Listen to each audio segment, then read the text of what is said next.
Good day, friends. Welcome to our Powers Within podcast. I'm your host, Jasmine, and my mission for this podcast is to inspire you to take your power back and to realize that you are the healer that you have been looking for all along.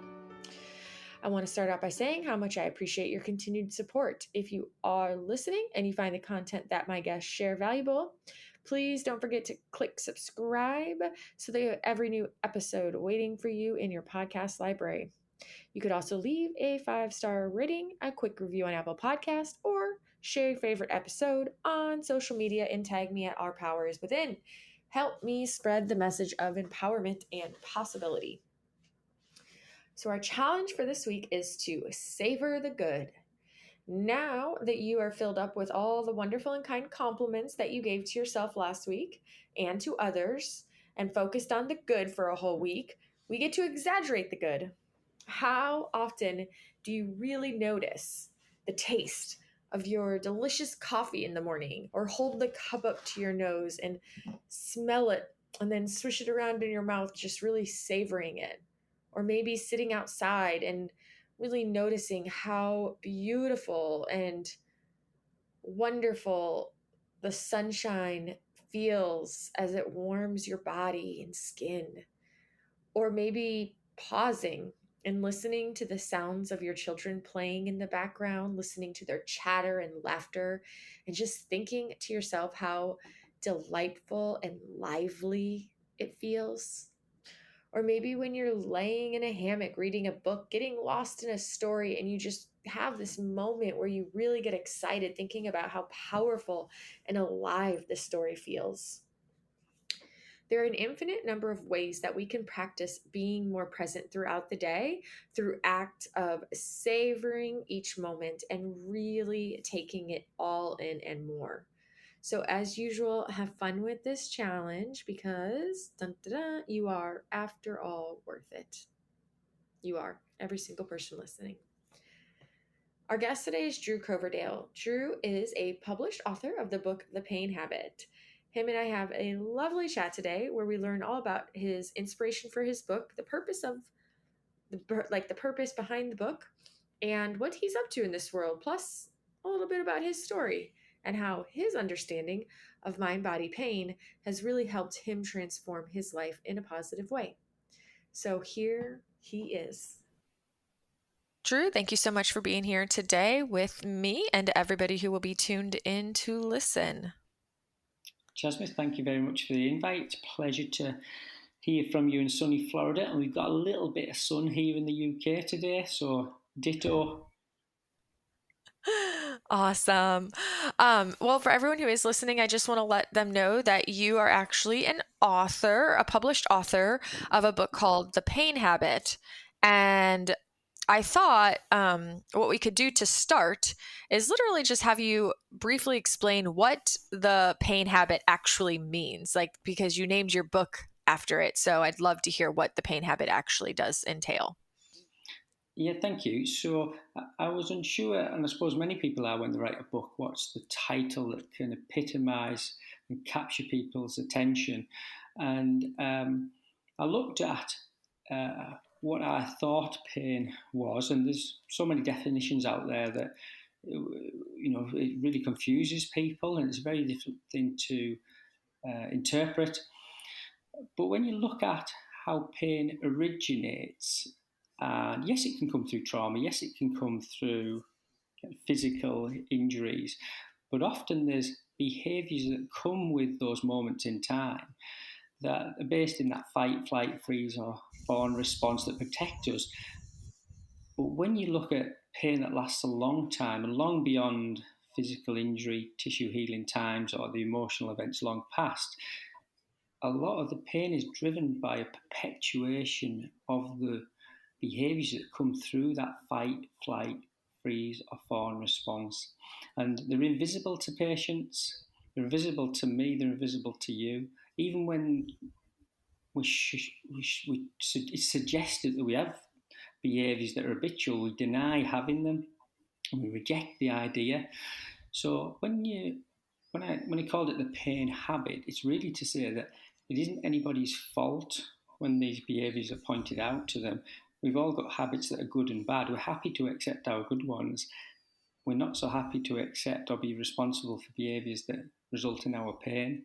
And yet, if we just for a moment take a pause and think, yeah, I do have some habits that contribute to my pain, that awareness gives us that tiniest gap where we have an opportunity to change them.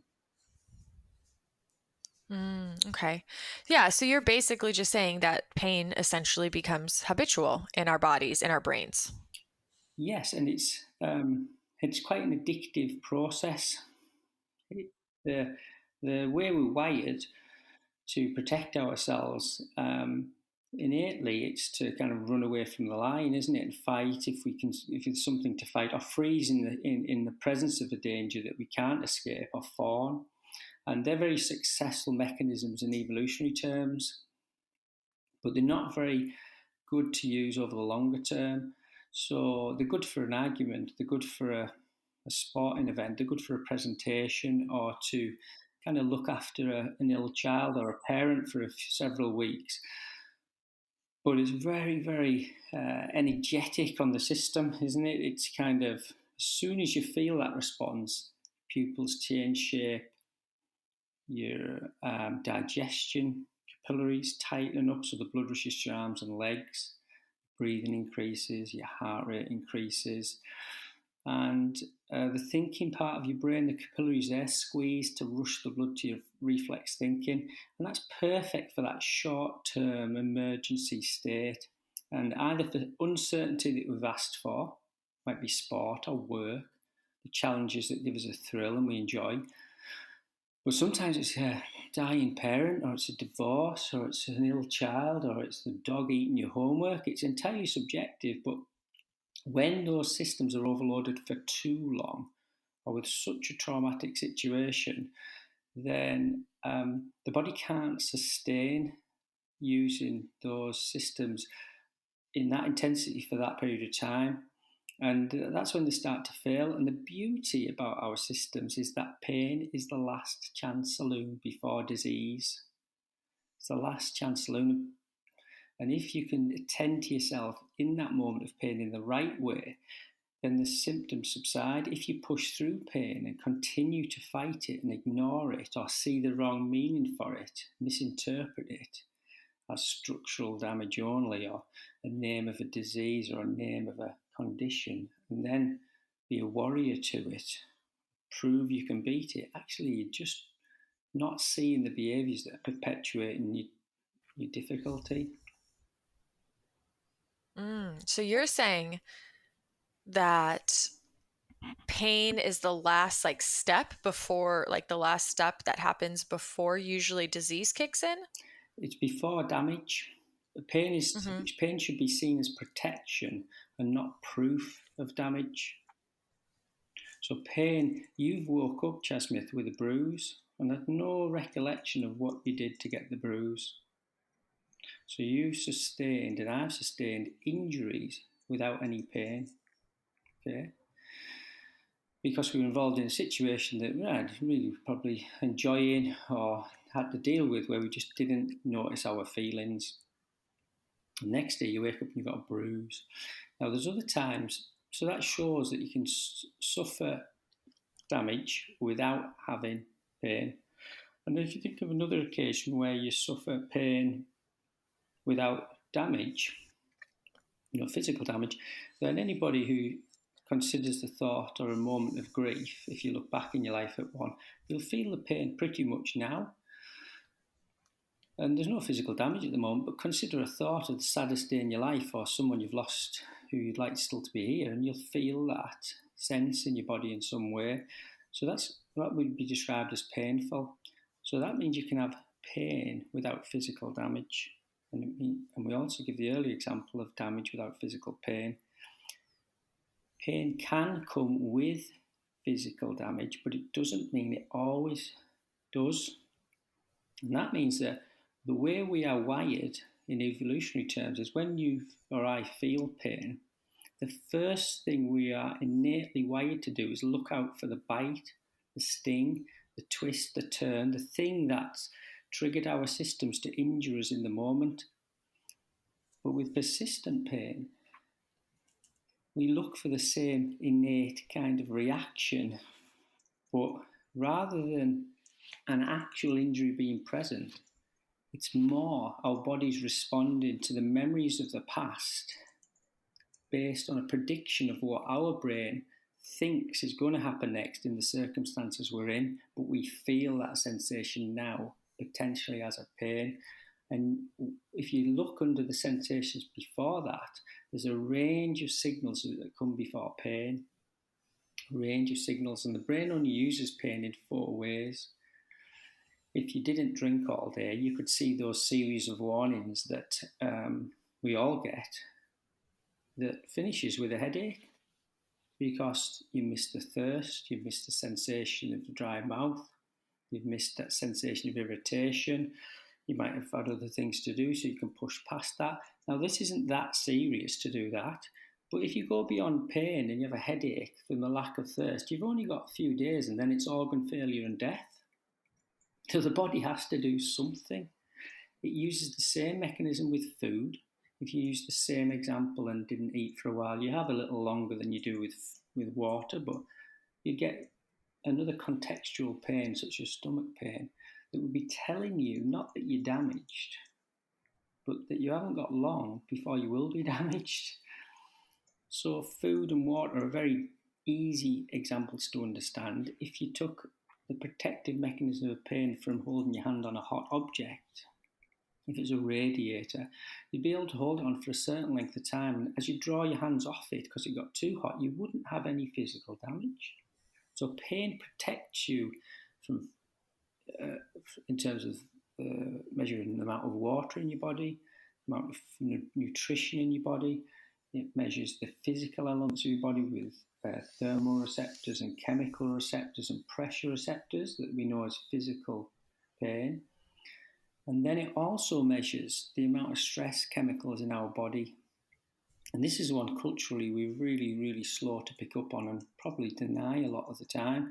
And if you felt in the stress response through something you enjoyed or you didn't enjoy, there's a series of feelings that happen as you go further and further up that scale, and pain is at the top of that scale before tissue breakdown or system overload or disease.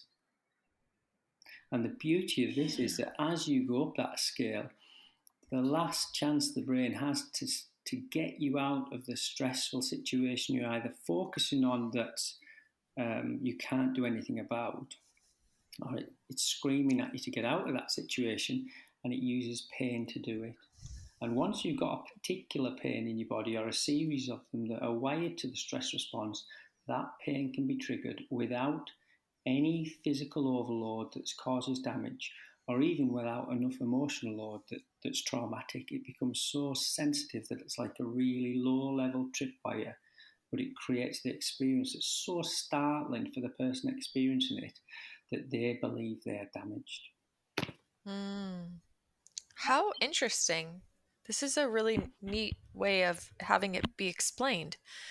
Okay, so when you refer to pain, just so we can be clear about this, you're not just referring to muscular skeletal pain, correct? Well, that's my starting point in terms of experience. So that's my entry point to this field after 25 years as a physical therapist, physiotherapist, is that people would present pain to me.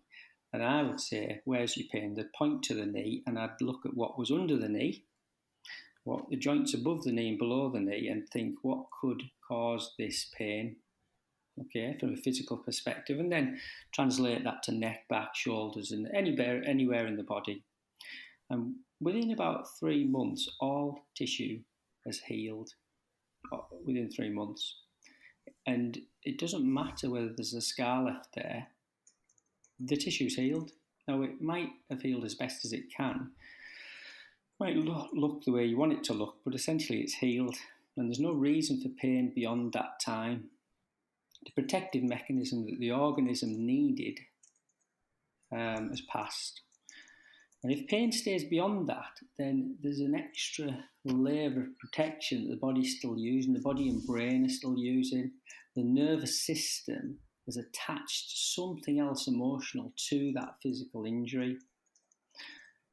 So when I would see people who didn't have structural injury, they say it just came on, nothing happened, and this pain's been there 3 months, 6 months, or a year. It just didn't follow the logic. It doesn't follow the logic. So if someone had a back pain, for example, and they said it came on, and it just came gradually, and then I don't remember anything happened. It's there a year later, and it's pretty much constant. The logic of a physical practitioner, therapist might be saying, so nothing physically happened, and you've got this pain that's there a year down the line. They say, yeah. They'll say it's my weight, it's my age, it's my height, it's my genes, it's the weather, it's the way I sit, or it's because my middle name's called Tom. They think anything to get meaning in the pain. The practitioner will try this, that, and the other because they're chasing the physical elements and only that. But really, that person should be saying to have pain that long, I was hit by a hammer, I fell down the stairs, then I had a car crash, to have that much pain that's there a year later. And they're not describing really severe physical trauma. So then you think, well, where's the physical overload? And they're not saying I moved a two ton of topsoil, I painted the house from top to bottom, and then I mowed the lawn and my neighbour's lawn on that day, and I've had pain all year. Because that might make sense in the early stages. So they're not describing trauma, they're not describing obvious physical overload, and the timeline, should any of those events have happened, is long past. Now, if you ask that person, what was your life like 2 or 3 months before you start to feel that pain, you'll find something in it with uncertainty, a lack of information about how to deal with that uncertainty, and a sense of loss of control in the person experiencing that pain. And you'll also find a set of traits that are very common in people who are found in the population to have persistent pain, and they're found in all of the population, and none of us are immune to this, whether you have intellectual knowledge about it or not. And in that moment, they push through, they tell everyone they're fine, they keep going, they're a little bit perfectionist and controlling about that particular situation and want to resolve it so badly, but they can't. And they're really good at suppressing the emotion of how they feel in that moment.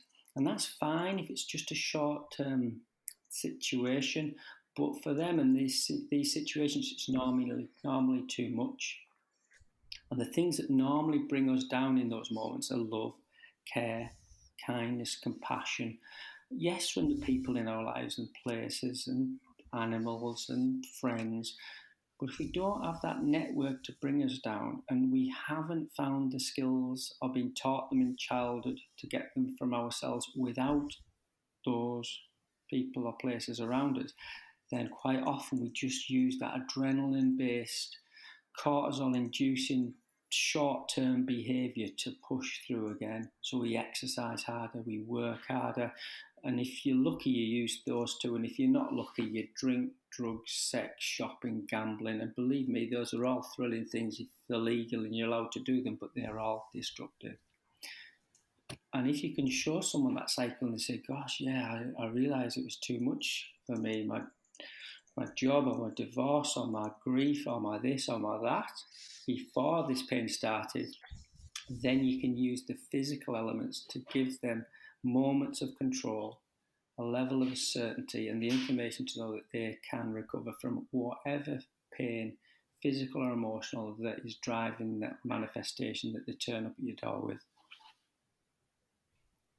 Mm-hmm.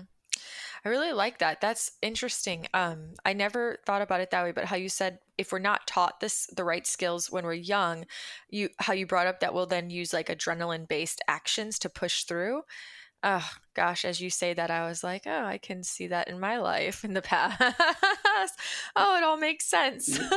Remember how this is encoded in childhood, Chatsmith, where we don't have a conscious thought. We don't have conscious thought till about the age of 9, give or take a couple of years, maybe 7, 8, 9, but sometimes till you're 10, 11, 12. It's all copied behaviour and watched and learned and experienced. It's not really consciously learned. So we learn how to eat with a knife and fork, how to brush your teeth, how to relate to friends, how to be a man, how to be a woman, how to smile, how to laugh, how to express emotion, how to suppress it, how to deal with pain, your own and other people's, how to tell people, how to say nothing about it. Now, these are all lessons that are kind of invisible from caregivers, siblings, friends, our circles of childhood, and it's all happening visibly. There's good behaviours in there, but sometimes they're not so much good models, and sometimes that uncertainty that happens in some childhoods, and it doesn't have to be trauma with a capital T. There's a big list of adverse childhood experiences that are pretty horrific, but there's some that are kind of just not so. And we've all experienced trauma. We've all been called names. We've all been kind of missed out on a bag of sweets sometimes, or we've all been forgotten about, or occasionally. So we've all felt that sense of distress in childhood. And in that moment, the brain is desperately looking for a behaviour to take the child towards safety. So if I was called Ginger Nut, and I'm not ginger now, I was Californian blonde, that's how I described myself as a child actually, but I'm silver grey now, or autumn surprise, if you picture that colour, in my 52nd year of life. And but imagine the child's called Ginger Nut and they don't have anybody around them to protect them from that. So the child has to do something that makes that sense of unease. They don't know how to deal with that situation. So they have to feel better. And we always do a behaviour to feel better. So the child runs. So I would run, fight or flight. Some people would freeze or fawn, but I would run. Now, if I got survival from that, that's a beneficial behaviour to prove someone wrong who tells me I'm something I'm not, just for an example. Now imagine a child who's very uncertain. There's divorce or there's grief or dad works away or there's bullying or there's abuse of some sort and a range of different things. And the uncertainty in that child is repetitive. It means that those safety behaviours, running, freezing, fawning, proving you can do it, fighting against the situation you're in, become normal, become absolutely normal. So the set point of that child, rather than being in a balanced, loving relationship and free and compassion and care around them, they're based in fight or flight, they're based in the survival state. And that means they develop those behaviours that feel so normal that become the traits that we just described, the perfectionism, the great game face. I'm fine. Granny died this morning, dog died too, wife left me, kids been arrested, lost my job. Anyway, how are you? Those very Wow. driven. And they're perfect for jobs in care, looking after money, being a manager, sorting people out. Those people say they're not stressed. Well, by definition, I'm talking to you now in the office hours. I am stressed, but I'm loving it. It gives me a sense of who I am, validation, approval, feel worthy, feel capable. I can demonstrate a level of knowledge and understanding. But there's no point me doing this at 8 o'clock tonight. It doesn't matter how much I enjoy it. It's destructive behaviour if I don't go home and hug the kids, walk by the river with someone I love, kiss my wife, be told I love you and get it back off her, watch a bee jump onto a flower and watch it move from petal to petal. Those are serotonin-based behaviours, laughing with my friends till I cry. They are serotonin and oxytocin behaviours that sometimes these are behaviours we can't access in moments of overload in life. We just don't know how to get them from ourselves. And that's the tipping point when we overuse those default behaviours that often create our pain and then drive it. And then swear blind that we have nothing to do with the pain that's appeared. We say it's the weight, the height, the age, the genes, the degeneration, the genetic predisposition.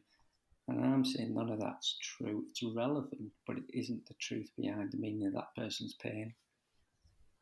Right. Right.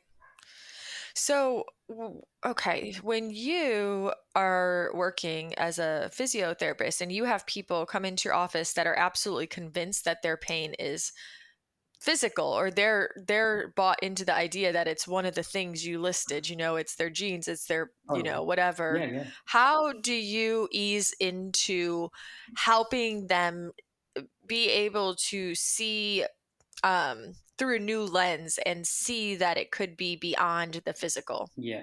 So you have to, first you have to got to resonate with someone. You have to kind of connect. You've got to, after 25 years, it doesn't mean you can do it with everybody every time. But you have a very nice, warm. I don't know you, but I smiled when I heard you, the tone of your voice. So that's a skill that you've learned. You might not know you have it, but you do. So, and I think I have a skill like that I can listen. I sometimes get a little excited when I think I've got knowledge I want someone else to hear. But that's something that I've learned or I'm learning. I have to regulate that because you have to allow someone the space for them to tell their story, not for me to tell mine. And when you allow someone the space to tell your story, you'll listen to where the pain is. But if you only focus on the pain, you miss the person. So it's really important to let them tell their story because very often, especially in many healthcare systems, they're just limited by time and nobody listens to them. And they hear the pain and go looking for the pain. But if you tell a surgeon you've got pain, he's got a knife and wants to cut it out. If you tell a doctor he's got some tablets, if you tell a physio they want to do some physical therapy, if you tell a chiropractor he wants to adjust you, tell an acupuncturist he wants to stick a needle in it, to ask a reflexologist who want to do something to your feet, your electrician, he'll tell you the wiring's wrong. See a plumber, he'll say there's a leak. Ask an architect, he'll tell you the plans are drawn wrong. We all look at that pain from our own perspective and we have to stop and listen to the patient and then ask them to look at the logic. If you did injure yourself on that day, where was the structural injury? And they really can't find one.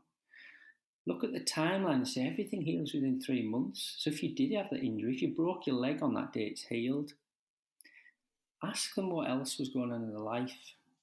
Tell them that the science supports the link. There's a centre in the brain that processes it. The emotional and physical pain processing area of the brain is essentially the same place.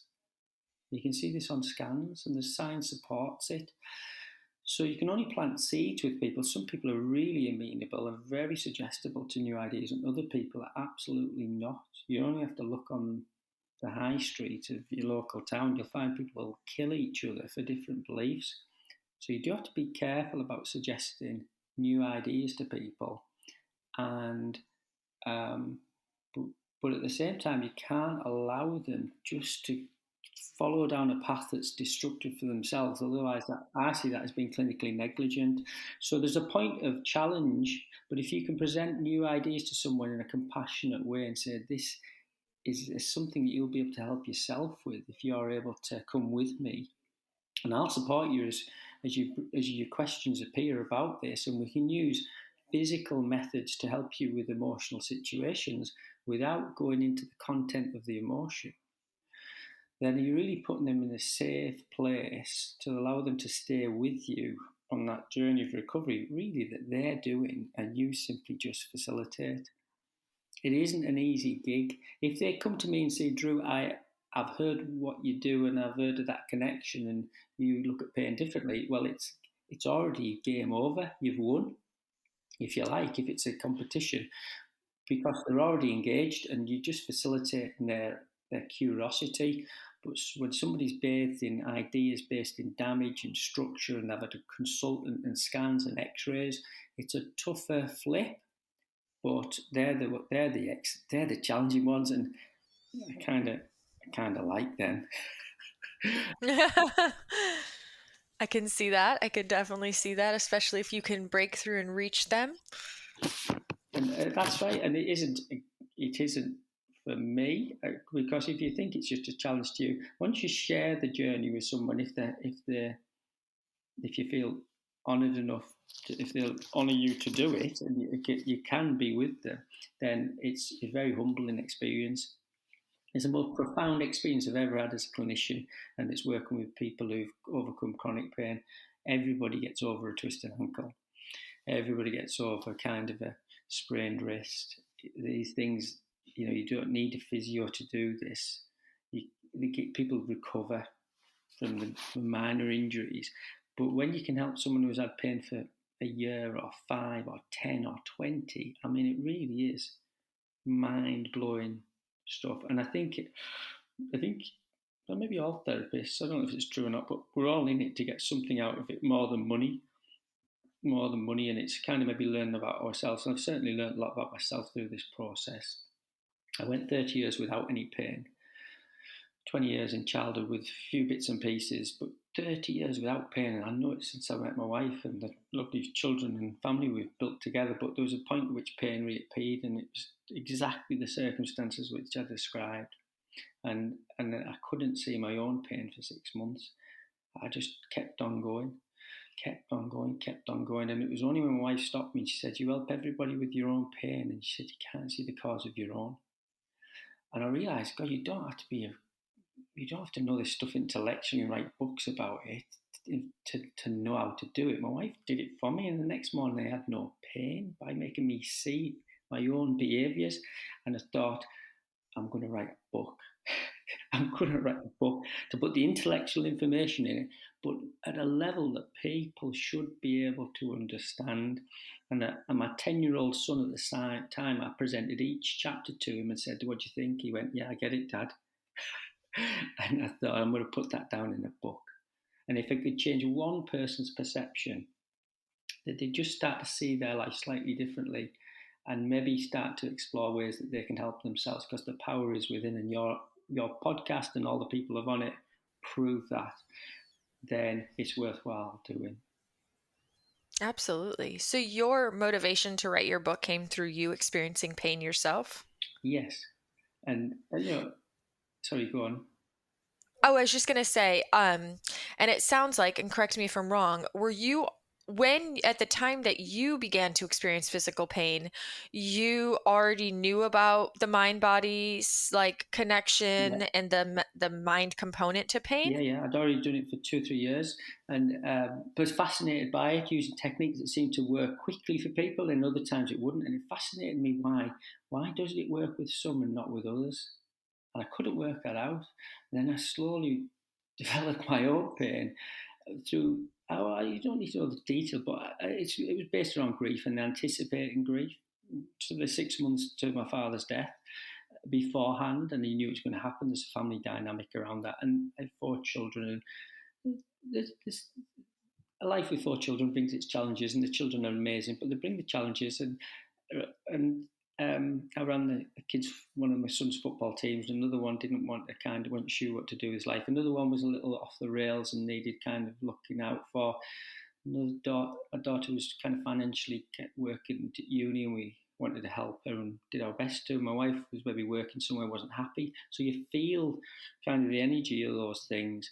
And I have a busy clinic, and I had another clinic and another business, and I was kind of doing my best to fix all this for everyone, based on all the traits I described. And it never felt overloading to me, and I couldn't see it because I'd always driven. I was a professional footballer, professional athlete, if you like, for several years before physio. Then I'd studied a degree and a master's degree. And so you don't see it because you're in it. So intellectually having the knowledge does not make you immune. It does not make you immune from it. And that's why we're all about 3 months away from this. But if you're 3 months away from getting in this situation, then in theory, you're only about 3 months of recovering from it, no matter how long we've been in it.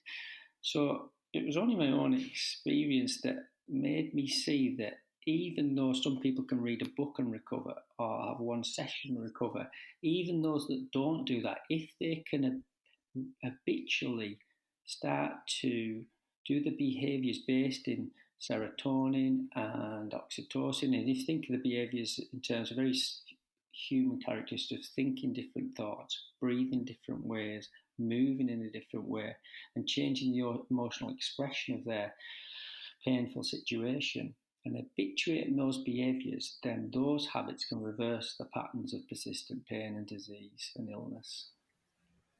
Mm. So it's super interesting that you knew about the mind-body connection and all that before you knew about it through your work, not your in an effort to heal yourself. Yeah, I've just come across, I was always puzzled why, after 20 years, that the techniques I would do as a physio would help some people and not others. So, firstly, I thought, well, maybe I'm not doing the right techniques. Secondly, when patients didn't respond, then I started to think, well, maybe the patients aren't doing what I say. So the first viewpoint is that I blame myself. The second viewpoint is I blame the patients. Now, blame plays no point in recovery from persistent pain. It's nothing to do with blame. These are unconscious behaviours. Remember, these behaviours wired in childhood are encoded in the part of the brain that's uh, that's invisible to us. They become when you do something towards safety in childhood, it actually becomes wired in a part of the brain called, I can't remember the name. I think it's a dorsal striatum. It's a primitive part of the brain, and it becomes wired with dopamine. So it always feels pleasurable to go to safety. Does that make sense? Yeah. So it's wired as Hmm. running away from something is keeping you safe. So it's actually wired as pleasurable in the brain. Now, when it's been done a lot, it moves across to another little part of the brain that's a routine section. A routine section, I think that's called the nucleus accumbens. And that means once it's in that section, when dopamine's released, it just makes you compelled to do it. So if you compared eating a chocolate biscuit for the first time, we all feel the pleasure of that. That's kind of dopamine saying, when we see these circumstances again, let's release some dopamine so we get the pleasure of eating the chocolate biscuit. Got it? Now, when you've had 50 chocolate biscuits, it kind of becomes routine. Okay, so it's in the routine section of your brain. And if something happened in your life that made you feel stressful, that dopamine release in the routine part of your brain tells you to do the quickest thing you can to feel better about yourself. And the quickest way to feel better is adrenaline and cortisol for those people. And so eating a chocolate biscuit is the quickest way to feel better. Now, if you get pain from eating too many chocolate biscuits, that creates stress on the system. It releases dopamine in the routine section of your brain, which is the quickest way to feel better. Eat more chocolate biscuits. And there's Interesting. so pain from a physical perspective based on behaviours that are invisible to people, just like you can get invisible eaters. There's a program in the UK that's called Invisible Eaters, and they'll say, I didn't eat anything out the fridge last night. And they'll put a camera on them, and they'll see they went in the fridge 4 times. So these behaviours are invisible. So making someone aware of them is a bit of a challenge, but if you do it compassionately and say, look, this has happened to me, then you connect in a way that they let the veil down. And often when you throw this back at someone or present it to someone with a physical pain that they believed was only due to structural elements, the relief that they get to know that they're not broken, but they do have to face some of the emotions driving the behaviours that they've used to protect themselves from those emotions, then there's a gateway opens. They might cry. There's some form of emotional relief. The pain can disappear immediately because as soon as the fear about something goes, the autonomic response changes. As soon as your belief changes, you can never feel the same again. Do you remember, Chas Smith, in um, a time in your life where someone might have bitten a carrot in half and had half a glass of milk and rested it by the fireplace on the 25th of December? Do you ever remember a circumstance like that? Because that's what we do that in England for the children to make them excited about who might be there. Uh-huh. Yeah, so the kids come in the room, see the half-eaten carrot and the half a glass of milk, and they'll swear blind that Santa Claus has been there and Rudolph. Their pupils will dilate, they'll jump around, they'll be squealing with excitement, the heart rate increases. Now watch them the day that they walk in the room and see that carrot and milk, and they'll look at you and go, it was you, wasn't it? It's not Sandy. They have a totally different autonomic response. Yeah, they smile and they laugh, but they never get the same excitement. And we never experience the same excitement ourselves when you realise it's dad or it's mum. You never get it back. You spend your lifetime trying to Right. recreate it with your own children or grandchildren. You never get it back. I mean, fortunately, there's other things to make you pleasurable in life, but that moment, as soon as your belief changes, it's gone. And it's the same with pain. It's the same with pain. Once that fear goes, you can keep the structural elements that are there. You don't have to cure them, but the habitual patterns that people have around pain and that they present to themselves, they present to the family, they present to the work colleagues, they start to change them and it starts to change the pain. Mm, it's a good analogy. When you had pain yourself, so after you've already known about this, you worked with it, you were aware, and then all of a sudden you had pain. What did anything in your life shift once you experienced pain yourself and had to like look within and look at what the deeper level of the pain was? Did you have to make any shifts in your life? Yeah, the next morning I had less pain and I realised that I was kind of in denial of the situation, Hmm. thinking I could fix everything. So I looked at the things I could control. Yeah, there's the three elements with stress and pain. It's uncertainty, a lack of information, and a loss of control. Those three elements, they are present with persistent pain, and they'll often be present in the situations around you, and they're the ones driving the pain. So I looked at my wife's situation at work and she was changing job. Well, that's no big deal. I looked at the kids' football team that I enjoyed, but I probably should do less. I looked at the business situation and thought, could I see a few less and take it easy on myself? Could I focus on my son's situation and his behaviour and maybe get him to toe the line a bit? And I can. Could I do anything for my son to suggest what he might like to do in his life? Well, I can guide him, but it's his decision. And could I help my daughter financially? Well, yes, I could. So I could put some things in order, and none of those were major issues, but there was cumulative ones. But the biggest one was the relationship with my dad and him coming towards the end of his life, and the family dynamics around that I couldn't control. So my pain disappeared completely, and then I would visit the house, do what I had to do, maybe not say what I couldn't say, come back, and I'd feel the pain. It was in my foot. It was like you call it plantar fasciitis. And I get back in the car and I'd feel the pain in my foot. And I thought, wow, it's the emotional charge of that situation is so strong that I have to suppress how I feel there and I can't resolve that. But the pain is telling me, don't go and use the behaviour you've been using to run away from the emotion that you're suffering. It's telling me not to go back to work till 8 o'clock again that night and stay another hour. It's telling me, breathe, go home to the people you love.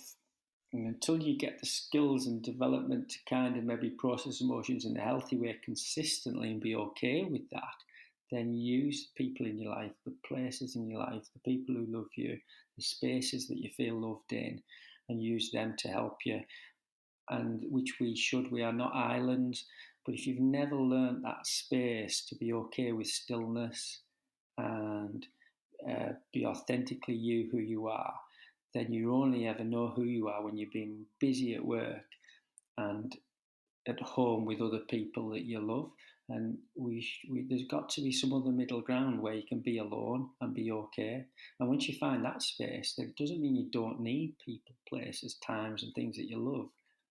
But you should, and it doesn't mean you can't go to work and have a invigorating and chase a life that's so exciting. But you have to find that stillness that it's okay to be you without all of that. And I think I'm getting closer to finding it. That's awesome.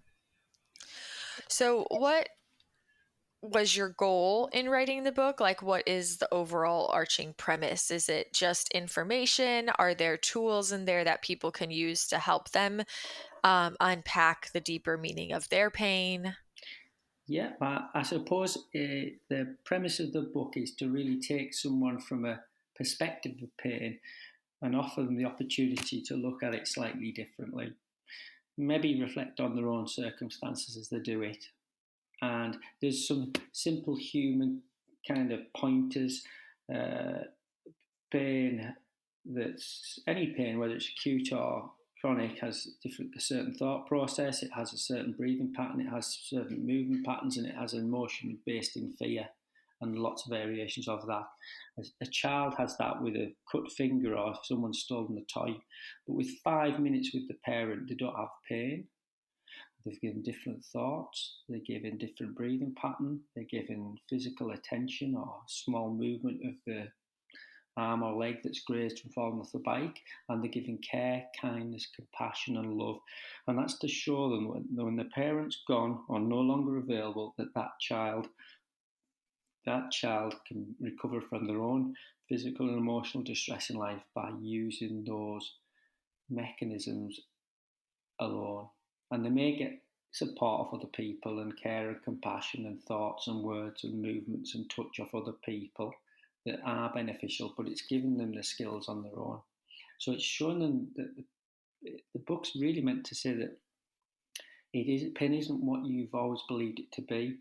It isn't what it's always been sold, and the solutions aren't always what's currently advertised on the telly or promoted in magazines.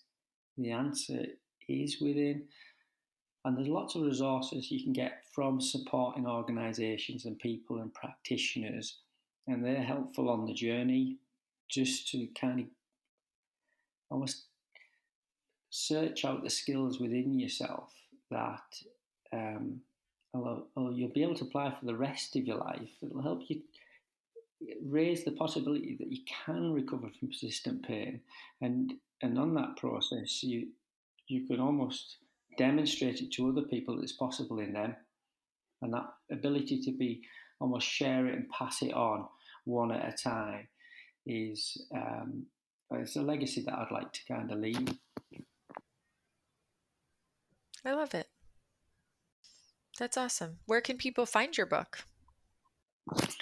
It's on Amazon, UK and America and Canada and Australia. So I think I've sold a few in India and Spain. I'm getting a Spanish translation soon. There's an audio book, there's an ebook, and there's a paperback.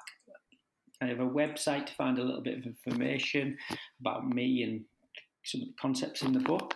But it's kind of out there. It points to lots of other resources that aren't mine, that people can get information from if people do the similar thing. I'm absolutely not the only person in this field. There's loads of others. It's simply my perspective on it after 25 years in the game. And you are on Instagram as The Pain Habit, right?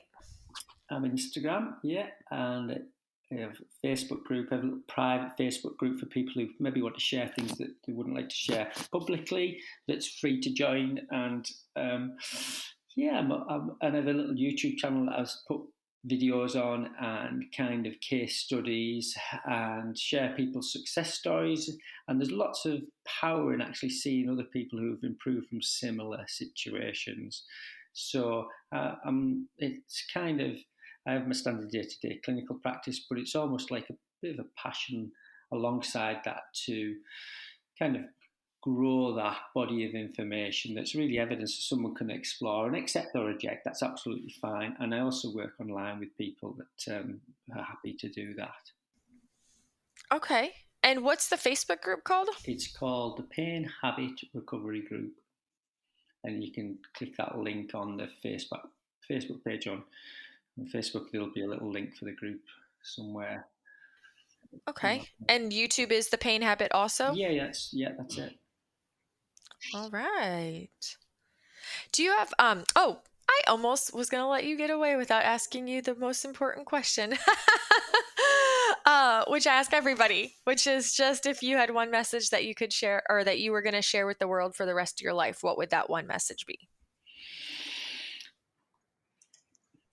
I would share the fact that you do have the power within to overcome pain.